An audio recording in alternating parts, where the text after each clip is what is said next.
Hi everyone, it's your friendly neighborhood route setter, Ken Jennings here with your pro tip of the week. This week I'm going to be talking about the really intimidating wall behind me that a lot of you might not know how to use. It's called a spray wall. It's just on my left next to the moon board. And basically what it is a wall that's just filled with different types of holds, jugs, slopers, crimps, and the purpose of it is just to climb on it and practice your moves, get strong and build a lot more power on a 45-degree overhang. So basic tips for using the spray wall is have a good warm-up, hard cardio for like 30 minutes, full body, so use the rowing machine, do some kettlebell swings, maybe do a few boulders down in the bouldering section, and don't forget to warm up your fingers as well, so maybe some light hangs on the hangboard. Once you adequately sweating, you want to get on the board and just climb. So from the bottom to the top, left to right, traversing.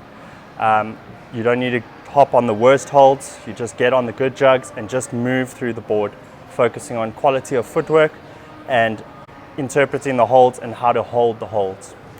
The next thing you can do is make a problem. For power, you want to make a problem that's about 5 to 10 moves long. Lots of little small moves on the holds of your choice. Don't go too small if it's not out of your limit, so just to reduce the chance of injury on your fingers. So you're basically doing 5 to 10 moves condensed in that wall, focusing on footwork again.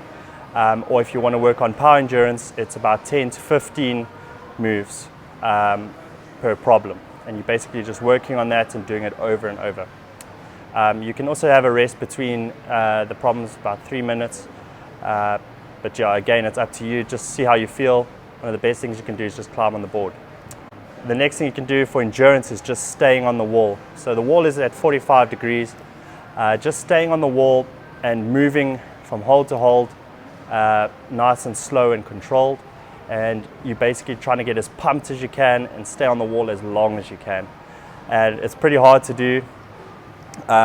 Once you fall off, you can then take a rest of like 2 minutes, hop on, go again, keep going until you get pumped, and repeat.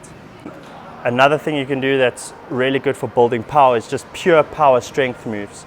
So it's 2 moves back to back that are at your limits, either reach wise or what you can actually hold. So you're basically moving from a hold to a bad hold, or a really big move to a good hold, or a big move to a bad hold, whatever your level is, and you're basically doing that back to back. And that just enables you to work on moving on an overhang to a bad hold or a good hold, and you're basically moving your hips, using your legs, and it's just teaching your body how to move efficiently through those overhangs. You can also do what we call cohort moves if you like to practice your comp climbing. So basically you're doing a big move up, and as you hit that hold, you're letting go and using that momentum that you use to pull up to translate that to the next move. So you can do it on big moves on jugs.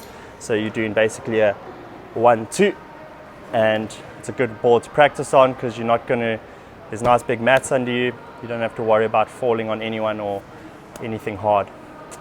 The main thing after your session, which is really important, and you'll see it in my equipment over here, is a brush. Please brush your holds after you're done. It's a really good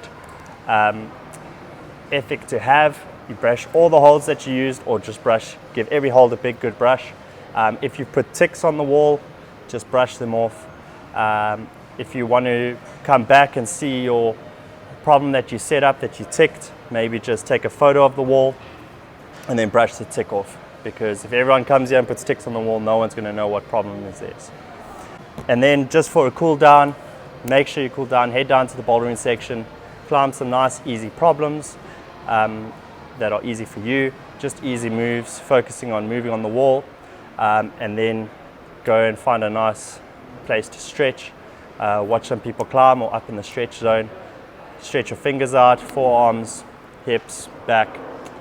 So yeah, those are my pro tips for the week.